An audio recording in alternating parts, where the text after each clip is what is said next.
Alrighty, welcome. Episode 4, Bet the Beach Live. Glad you could join us here on a beautiful Wednesday night here in north central Massachusetts. My name is Krista Turk, your host for the evening's festivities. We're going to keep it a little short tonight for a couple of reasons. One, we've talked, I think, ad nauseum about the Olympics, so we're going to kind of quickly go through that today. We got to recap Xiamen, the challenge from last weekend, some movement at the bottom half of the Olympic rankings from the challenge event last weekend. Some fun stuff coming out of that too. Going to share a couple of clips from you in a reel. We're going to preview, or I guess update you on the ongoing Elite 16 from Brasilia. The qualification just ended about 2 hours ago, so we'll let you know who is coming out of the qualifier there, and get you a preview and a bet slip for a very important Elite 16 in the bottom half of the Olympic rankings. We talked a little bit a couple weeks ago. I gave a shout out to my favorite play-by-play guy of all time, Mike Gorman, and our Boston Celtics currently up 30 on the Miami Heat. So Mike's calling his very, very last game ever for the Boston Celtics. So that's the reason I want to scoot out of here a little bit early. I want to hear the end of his fourth quarter and give him the send-off that he deserves. A couple other things we're going to get to throughout the course of the night, so let's get right into it. So let us start with the Xiamen recap. On the men's side, you had Chile's cousins, Esteban and Marco Grimalt, coming through with a huge victory for them on the men's side. I had them ranked down there at plus 1,200 to win the whole thing from Chile. They had not qualified. They actually lost in the first round of the qualifiers in 2 of the last 3 challenge events that they participated in, had not won or any medal, had not podiumed yet in this Olympic quad. And then they came out and they put together 3 excellent days of beach volleyball in Xiamen, China, and then capped that off with a win over a French team that's playing very good volleyball right now. Had a win in there over a very good Germany team that kind of came out of nowhere for me. Not going for the Olympics are the German team of Fretschner and Winter. I think it's Fetchner maybe and Winter for the German team, who took a third. And then Chase Budinger and Miles Evans taking a fourth on the men's side. On the women's side, Ittlinger and Borger, Sandra Ittlinger and Carla Borger, from Germany, taking a first, winning me 2 consecutive set spread bets. So thank you very much there, ladies, for that. They took that over Anouk Verge Dupree and Mater from Switzerland. A huge result in that Switzerland race for that second Olympic spot, as we've talked a lot about over the last few weeks. We'll get you a look at the bubble watch. And actually, we're going to tighten up the bubble now. If you're a fan of this program, I'm sure you're watching and participating in the Sandcast podcast. Travis does an excellent job on the road to Paris. He's going to give you a better description exactly of the reasons why these teams are in and out.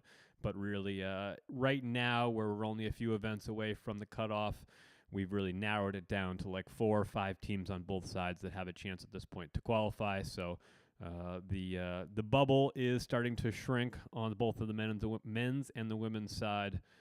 In that Olympic race for Paris. So we'll take a look at that here again in a few minutes.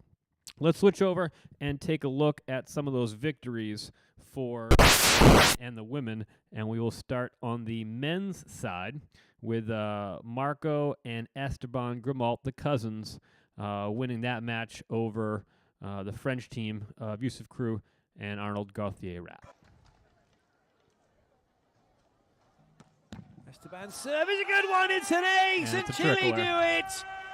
It's their first goal since start in 2022, and now in 2024 they have another one here in Xiamen. An excellent performance for them, and if you follow along with the Bet the Beach social media, give a shout out here to USA volleyballer Kyle Friend, plays along with Timmy Brewster. Plays on that AVP tour, probably about 8-9 on the USA side right now. A team that's probably looking to qualify for the AVP League coming up here in a little bit. But Kyle Friend on the call. Marco and Esteban Grimalt are in the background, and that Germany team we just talked about in the foreground, and just an amazing recovery and a kill here for Chile. Middle serve. Good hustle. No way. Unbelievable. Here we go. Oh, you're going to see that tomorrow. So an excellent call there by Kyle Friend, an excellent play by Chile's Esteban and Marco Grimalt, all the way on their way to victory. And we will take a look at where they stand in the Olympic rankings. That was a big result for Marco and Esteban Grimalt, who are currently the last team in, but have Cuba's Diaz and Aleo chasing them, and with more finishes to come. On the women's side, as I said, the German women making that race interesting, narrowing the gap between them and the second place, Laura Ludwig and Louisa Lippmann, with a victory over Verge Dupree and Mater in the finals.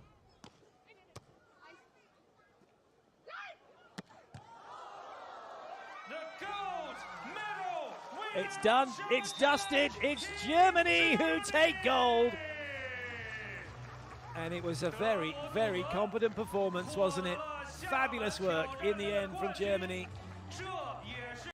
So good stuff there out of VBTV. And, of course, if you're watching this show, you're a volleyball fan, so you're very familiar with VBTV. Well worth the price of the subscription for the beach package. Get all these games there on VBTV.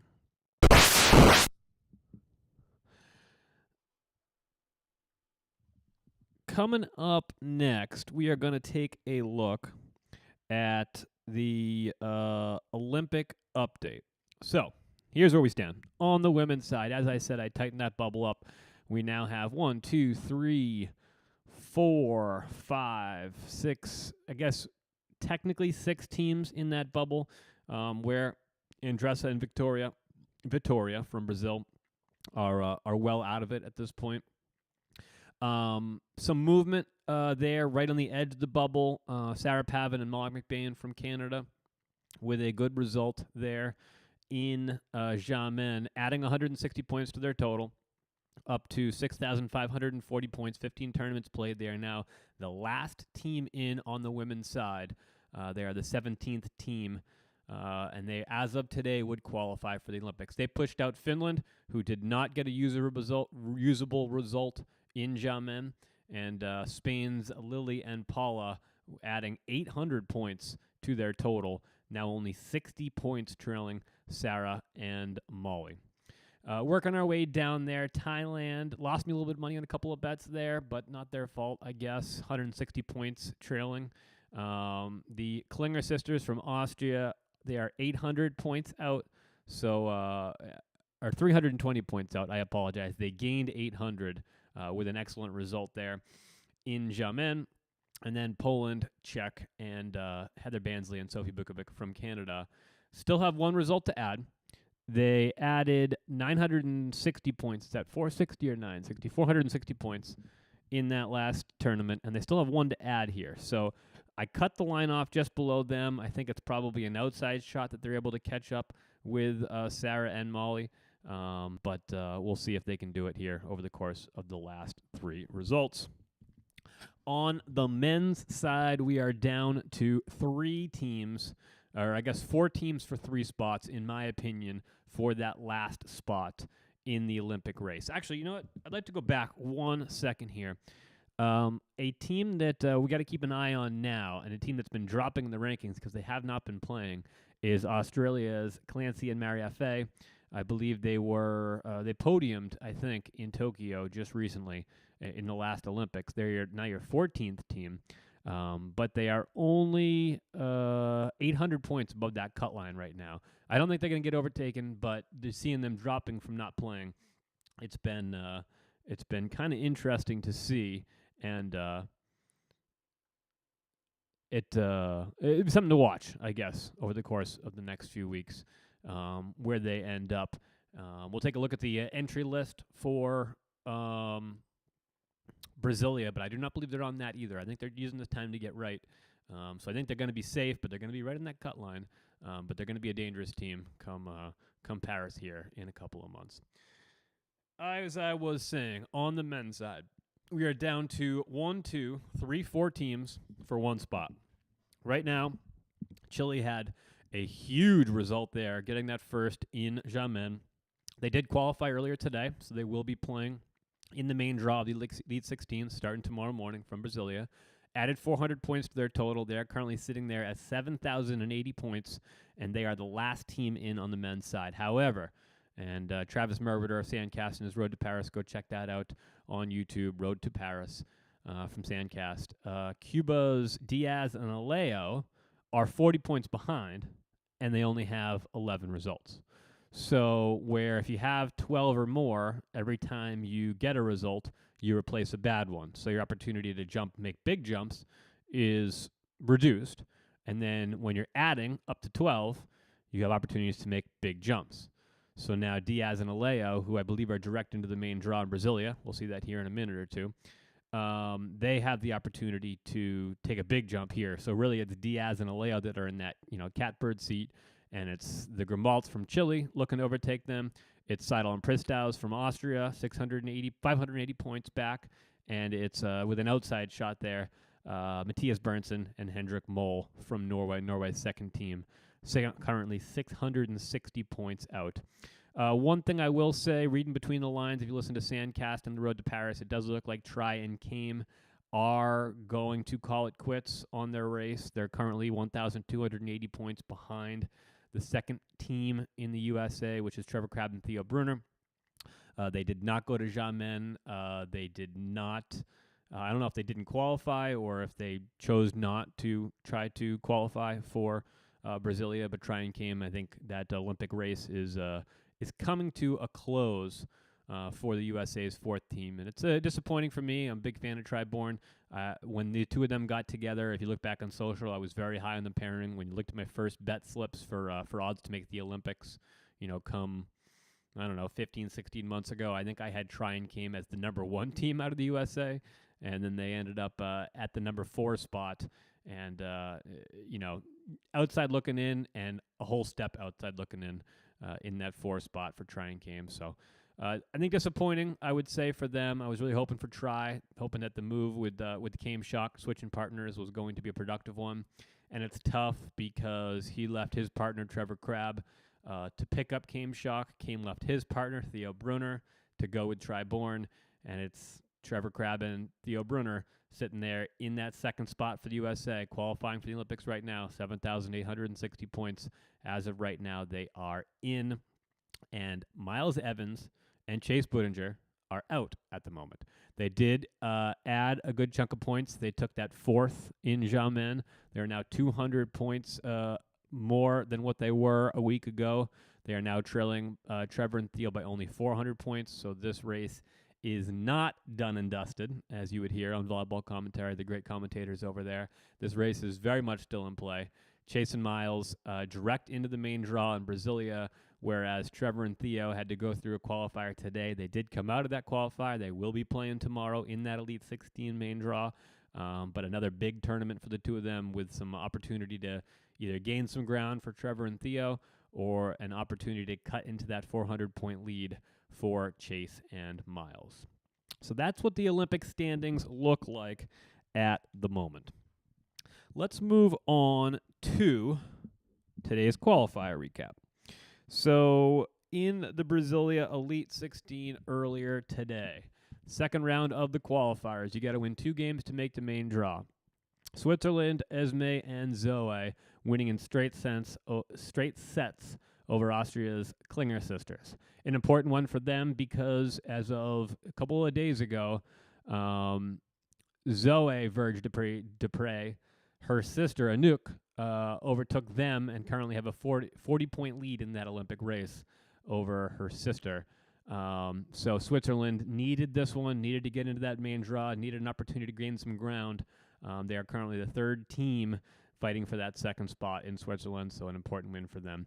France's second team getting a big win today in 3 sets over Lithuania. They are not going to qualify. They will get that wild card for France. I shouldn't say they will get it. I would assume that France would give the wild card to their second-ranked team, and it's Vieira and Chameroux by a wide margin. playing good volleyball as we head to Paris, so good on them. Sandra Ittlinger and Carla Borger of Germany continuing their hot streak, taking that gold from Xiamen, headed right to Brazil, and they are made it through the qualifier and headed into the main draw tomorrow. And then Anouk Verge-Dupree on the women's side, losing in the qualifiers to Brazil's Agatha and Rebecca. I bet on them as set spread dogs. Not a good bet. Down $10 here today. We'll try to rate that ship tomorrow, get some more set spread dogs in there. We'll talk about that here in just a little bit. Gambling update. So an opportunity for Esme and Zoe to gain that ground, make up that 40 point, and then flip-flop again in that second and third race in the Switzerland women's race. On the men's side, Chile's second team, Aravena and Droget, won in straight sets against Seidel and Pristaus. That's a big win because Seidel and Pristaus, as we just looked at, are hoping to overtake Cuba and Chile for that 17th spot on the men's side. Not a great start there for them in that effort. Meanwhile, Norway's Endrik Moll and Matthias Bernsen did get the win, so their dreams of taking a couple steps forward and qualifying are still alive for Norway's second team. We talked about it. Trevor and Theo did qualify. They're into the main draw, so be interesting to see what they can do with that and if they can hold off Miles and Chase in that Olympic race. And finally, the Grimalts taking a win in Xiamen and then headed right to Brazil and qualifying in 3 sets against Argentina's Capogrossos. Alrighty, so next up, we are going to get to the bet slip. So, here are your odds to win for Bet the Beach for the Brasilia Elite 16. Started today, and we are headed to main draw starting tomorrow. So already you can see I made this bet slip for my blog 2 days ago already. Argentina is out on the bottom of that. So there are a couple of Pristaus and Seidel. They are out. Klinger and Klinger, they are out. So a couple of updates here already. Couple of long shots, off the board. On the men's side, I would say Bormans and de Groot from the Netherlands. They are your best odds to win here. I had them at plus 400. I think it's a wide open race on that men's side. I am really interested to see Miles Partain and Andy Benish. They didn't look great in their first Elite 16 of the year in Tepic a couple of weeks ago. Good to see them have a good bounce back. Chase and Miles, of course, plus 1,600. Trevor and Theo, I had them at plus 2,500. So if you're looking for some good value there, who's a good outside shot to win? It is a wide open field. I mean, I think up to 8, 10 teams could win this Elite 16 with some of the very, very upper half, the real cream of the crop sitting this one out, already having locked up that qualifying position on the men's side. I think Bormans and de Groot are definitely your best bet. George and Andre, Ehlers and Vickler. Ehlers and Vickler haven't seen get a gold yet, so why don't you take that? Let's take Ehlers and Vickler plus 600 to win a gold here in Brasilia. On the women's side, much the opposite. All the women are choosing to play. All the top teams here in this one, as I said, with the exception of Australia's Clancy and Mary F.A., they are sitting this one out. The German race between Ludwig and Lippmann and Ittlinger and Borger, that's one to watch. That Swiss race, it'll be a big result for Anouk, Verge-Dupree, and Mater if they can do it. Esme and Zoe not making it through the qualifiers. If you're looking for some value here, I would say Stammen Schoon at plus 800. That'd be some really good value. I'd like that. Also, I'd be very surprised if it's not one of those top 3. And Patricia and Duda, they probably do. We didn't see them. I think they pulled a 9th in Tepic, and they're in their hometown. So let's say Anna Patricia and Duda are my pick on the women's side. And I know I said Ehlers and Vickler, but I'm going to change that up. Evandro and Arthur, the home team. Brazil wins in Brazil. That's what we saw earlier this year. Evandro and Arthur to get their second gold of the year. This one, Elite 16 at plus 800. That's where I'm putting my money. Coming up here over the course of the next 3 days, and follow along on Bet the Beach on all of our socials on Instagram and on Twitter, and I'll be sharing my bet slips with you. Get those set spread dogs going. One thing I do want to say, too, is that my goal is for this show to be an interactive show, so you can hop in the chat at any time. I got it pulled up right here and talk to me. You can also, I'm also looking for people to hop on the show too. Get some guests on here, have some beach volleyball conversations. So I do want this to be an interactive show, and I'd be excited if I can start getting some people hopping in the chat and chatting along with me. So let's move on again to a clip from Sandcast. This is the On the Mic segment. I talk about Sandcast a lot. They do an awesome job. And there was a very, very interesting conversation earlier today with I'm sorry. I'm spacing out right now. Abby Van Winkle, who has been playing her volleyball with Savvy Simo. They play in Guadalajara and had some success in Guadalajara. She was on the podcast earlier today. And the reason I want to bring this clip to you is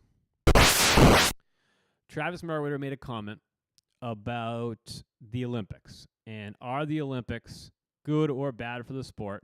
I thought it was a very interesting quote from Travis. Being on the road, and I think, Tri, you can probably speak to this well, I would probably encourage not doing that, thinking of your life in quads. Yeah. Because the Olympic, I think the amount of weight that our sport puts on the Olympics is actually killing our sport. Mm-hmm. Because we're ignoring the 4 years in between. Yeah. And I think that if you focus on the micro, and I don't want to be like soapbox giving you life advice, but I just think the weight that it puts on players, it looks awful. Oh, it's devastating. Yeah. Yeah. Like, man, that seems like a lot of pressure, guys. Interesting. The quote there from Travis is the amount of weight that our sport puts on the Olympics is actually killing our sport. The amount of weight that we are currently putting on, let me make sure I get that exactly right. That was a very interesting quote from Travis. The amount of weight that our sport puts on the Olympics is actually killing our sport. So we've talked a lot about the Olympics here over the course of the last, at the beach, episode 4. It's episode 4. So the last 4 weeks we've been talking a lot about the Olympics. And going before that, we share bet slips. We talk a lot about Beach Pro Tour. We talk a lot about FIVB and this Olympic race. So here's the thing. You have an entire country of talented beach volleyball players who make it their life to play beach volleyball. They want to compete just like in any sport. They want to get it to the highest level in that sport. And ultimately, what we have decided is the ultimate goal in that sport is to make an Olympics once every 4 years. And based on the country quota, you only have 2 teams of 2 players each that can make it to that Olympics. So you have a total of 4 people once every 4 years that make it to the absolute pinnacle, cream of the crop, top of the podium. Not even top of the podium. Just top of the sport. And then you look at, we'll start with the NFL. You got 50 players on a roster, coaches, players, and all that. 50 players and then 70, 80 people invested as part of that program. And you have one Super Bowl once a year. So over the course of a 4-year period, you have 200 plus people, and then when you get the rest of everything going on there, 300, 400 people that in a 4-year cycle are reaching the pinnacle of their sport. And in beach volleyball, in a 4-year cycle, you have 4 people from a country reaching the pinnacle of their sport. There's an imbalance there. You look at basketball. You look at the way basketball treats the Olympics. The NBA, you have a team of 12 people, on the floor, 5-6 coaches, winning an NBA championship once a year. So you got like 15, 16 people reaching the pinnacle every year, 32. So you got 64 people reaching the pinnacle of their sport in a 4-year cycle, again, compared to beach volleyball where it's 4 people. And if you're consistently on the outside looking in, like Tri Bourne, for example. Tri did technically make an Olympics in Tokyo, and I don't want to take that away from him by any stretch. But he was on the outside looking into that Olympics until Taylor Crabb got COVID, and he was an emergency fill-in. So him and John Hyden went for that first quad, just outside, didn't qualify. Him and Trevor Crabb went for the second quad, just outside, didn't qualify. Him and Cam Schock go for the third quad, just outside. The 4th team in the USA did not qualify. And you have one of the best players in the country in beach volleyball in the last decade that some would look at as a failure. And that can't be the way that it turns out to be. And that's exactly what Travis Merriweather is saying to a youngster there in Abby Van Winkle, who's talking about wanting to make an Olympics and wanting to make that part of her career goals. The sport needs to do something about that. And domestically, we had the responsibility to help grow the sport, to make these thresholds and these pinnacles that aren't the Olympic rings, that aren't this 4-year quad cycle, that is a regular, repeating, consistent, year after year, climb, success, tiered success, climb, reach the pinnacle, championship playoffs, win, lose, and you've done it. And that's what you've done. And it's volleyball, so you're still only going to have 2 people. So at most, in an 8-year cycle, you're going to get the 8 people that won your championships, and then your 4 people that qualify for the Olympics. At least we've gone from 4 to 12 at that point. Where an NBA, like we said, is 15 people on a roster, 60 people in 4 years. We've at least gone from 4 to 12. Such is the nature of the sport to an extent where you have 2 people on a team. So I wholeheartedly agree. And as I heard that today, I really thought, man, that is a poignant thing for Travis to say. And it's really hitting home for him at the moment because, he's so close to try, and he was coaching try and came this past year, and they did come up short of what their ultimate goal was. And, very, very eloquent of him to say that maybe that shouldn't be the goal, or maybe that doesn't need to be the goal.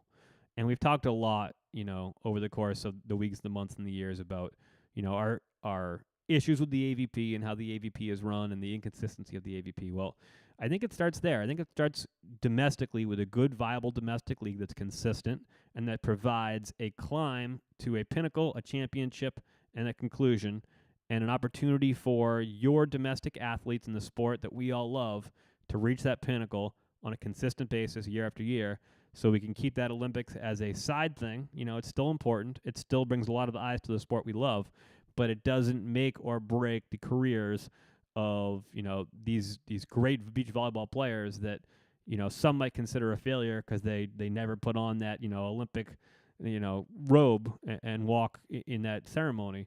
And I think that was a really good, important message there from Travis Merriweather. And I think it's important that, we talk about that because the Olympics aren't everything. And for beach volleyball, they can't be everything because you have too many good players that are always going to be on the outside looking in. And it all starts right there, AVP. You got to start it. One thing I will say, too, I just noticed as I grabbed my phone to tweet out the picture that we're going live here, there's an episode, or there's an article here, and I'll let me pull it up for you just really quick, because I did want you to see this. An article by Tom Fewer, and I hope I'm getting your name correctly there, Tom, and if I'm not, I apologize. I haven't read this article yet, but from the first little bit there I saw, it's talking about the responsibility that several individuals that have the important roles within beach volleyball have to, make LA 2028 a special thing domestically. So I do encourage you to get out there and read that. As soon as I get off the air here today, I'm going to be reading that because it is important. LA 2028 is a big thing, but I think domestically we got to get our product right. So I think next week we're going to talk some Olympics, and then we're going to start looking at AVP Huntington. I'm going to get some odds for who's going to make the league, the top 8. We're going to talk about the rules for that. We've talked about it a little already, but we're going to start turning our attention to the AVP because it's AVP season. The AVP is trying new things this year, and we're really, really, really hopeful it's going to come together, it's going to pan out, and it's going to be the start of a new era in domestic beach volleyball. So that is the goal there. NCAA brackets, world champion, or the NCAA championship brackets got released a couple of days ago. Opening round 2 days from now. That would be Friday, May 3rd, with the play-in game on ESPNU. And then the first round also on May 3rd. Second and third rounds on Saturday, May 4th. And the championship game on Sunday, May 5th. That one on the four-letter network, ESPN. Your number one seed, surprise, surprise, Dane Blanton's USC Trojans having an excellent year, as they always do. I think they're 3-time back-to-back-to-back NCAA champions. So we'll see if they can make that the 4. Teams that have an issue with that, TCU is always good. UCLA is probably the The favorite, if you were going to say not Southern California, I think UCLA would be the second favorite there. And admittedly, Bet the Beach has not dug in too much yet on women's beach volleyball. I'm trying to get my full grasp on AVP, Beach Pro Tour, and then once I get all that together, then maybe we'll start diving into women's NCAA beach volleyball. But if you're out at a bar this weekend, tell your bartender to put on ESPN2, and then if you're out at a bar on Sunday, tell your bartender to put on ESPN 11 a.m. Get that beach volleyball up on the television. It's one of the few opportunities you're going to get to do that and see some of the best young talent that you can find anywhere in the field of beach volleyball. So make sure you check that out this weekend. It should be a good one. Lastly, let's talk about gambling. I had a decent weekend, I guess you would say, gambling last weekend in Xiamen. I was 3-2, but the thing about set spread dogs is that you're always going to get minus odds on them because to just win one set, it's not a huge thing.